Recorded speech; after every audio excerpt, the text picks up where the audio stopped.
வரும்போது இவங்க பார்க்கும்போது வந்து என்னடா இவங்க பண்றாங்க அப்படிதான் நினைச்சேன். ஓப்பனா சொல்றேன். இல்ல ஓப்பனா பிராங்க். நான் வந்து சேட்டு இப்போ இந்த மாதிரி பார்த்தாலே நம்மளுக்கு வந்து தெரியும். சரி என்னதான் இருக்குன்னு பார்த்து ஆகஸ்ட்லேருந்து ஃபாலோ பண்ணிட்டு இருக்கேன். அதுக்கு முன்னாடி என்ன பண்ணியிருந்தேன்னா ஒரு 8லேருந்து 12 lakhs விட்டேன். எப்படின்னா அந்த ஃப்ராட் கால்ஸ் வரும் தெரியுமா இந்தியன்ல, அதில் விட்டேன். அதுக்கப்புறம் இங்கே வந்து என் அப்பா தான் சொன்னார், போடா ஏதாச்சும் கற்றுக்கோடா, சும்மா எதுக்கிடா போயிருக்க உட்காந்து. சரி வந்தேன். தலைவன் என்னப்பா உனக்கு பிரச்சனை அப்படின்னு கேட்டார். எல்லாத்தால எதுவுமே புரியல அப்படின்னு சொன்னேன். சரி என்னை தனியாக ரூமில் கூப்பிட்டு போயிட்டு அங்கே வந்து என்ன வாமாம்மா உனக்கு சொல்லித்தரேன்னு சொல்லிட்டு டேப் வச்சு அதில் ஒன்றா சொல்லி கொடுத்தாரு. கேபிட்டல் பார்த்தீங்கன்னா 200 தான் டெபாசிட் பண்ணேன். 200 வரைக்கும் 3000 வரைக்கும் வந்திருக்கேன் வெறும் 7 daysல. அப்போ வந்து இவங்களை வந்து நம்ம வந்து ஒரு குரு தானே. அதை தவிர்த்து இந்தியனில் கூட நான் பண்ணுறேன்.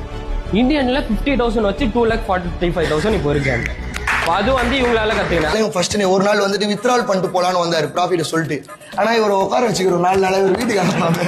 போட்டிருக்க ட்ரெஸ் கூட எந்த கிடையாது. இதான் சந்தானா ப்ரோ ட்ரெஸ். சப்பல் யாருக்கு தெரியுமா? இதோ கேமராமேன் ரித்தினா செருப்பு. எங்க பசங்க அப்படியே பிங்கல் ஆகி அப்படியே ஒன்று ஒன்றா அப்படியே இருக்கும்.